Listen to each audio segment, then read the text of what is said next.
In this 3D Shoemaker video, I am going to get into forefoot and hindfoot twists and posting of foot orthoses and footbeds. This will be applicable both to the individual 3D models ordered on 3dshoemaker.com and also to design work in the 3D Shoemaker software. I'll also get into how to make room within custom shoes and 3D printed shoes for such twists and postings. First though, I'll start off with a bit of background info for anyone new to this topic.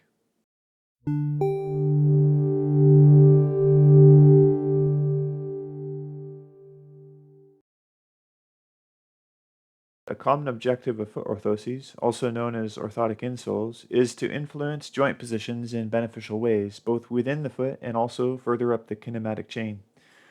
The way it is done is by elevating the medial or lateral sides of the foot in the front or back.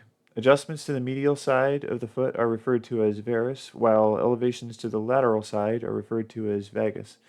Ideal degrees of angular twists are determined by a study of joint positions, primarily the subtalar joint via goniometer or inclinometer. If you ever want to find the original theory behind biomechanical orthosis design, some of the earliest literature, which still grounds much of today's practice, was by Root and colleagues in the early 1970s text, Biomechanical Examinations of the Foot. Getting back to 3D Shoemaker, such varus and valgus adjustments can be specified within the footbed customization section of the orthotics ordering form. When it is a 3/4 shell orthotic that is selected, then posting will also be included in the model. The posting just helps to hold the orthotic in a twisted position within the shoe, but it does create a shelf on the front edge, and so some materials will have to be laid up manually to create a smooth transition. This is why I am an advocate of a full-length flexible orthosis when it comes to twists, as it lends itself more to fully automated fabrication, particularly via 3D printing, and results in a superior transition. In addition to orthotic insoles, the footbed surface of fully 3D printable shoes can also be twisted via the same footbed customization/twists ordering form section. This capability is one of the reasons I think fully 3D printed shoes have so much potential for orthopedic applications. Given the twisted geometry is entirely integrated within the shoe, the design is greatly simplified and fabrication costs drop substantially. For those using the 3D Shoemaker plugin for Rhino to design orthotics, twists are managed by editing the spine curve from the side view. Also, from this view, the blending length or twist length as a percentage of shoe last length can be adjusted from the default 30%. When satisfied with the parameters, press the Update button and End buttons to see the resulting orthotic surface.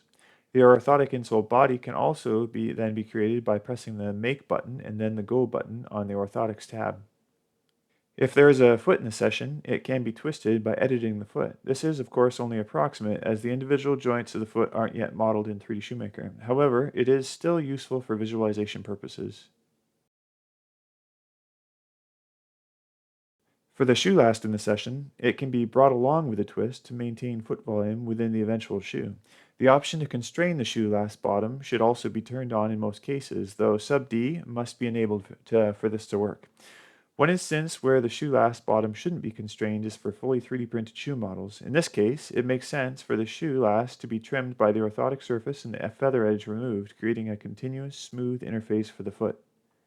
Orthotic twists and posting are essential to the success of biomechanical orthosis interventions, and so I'm pleased to have been able to make this possible in the 3D Shoemaker system.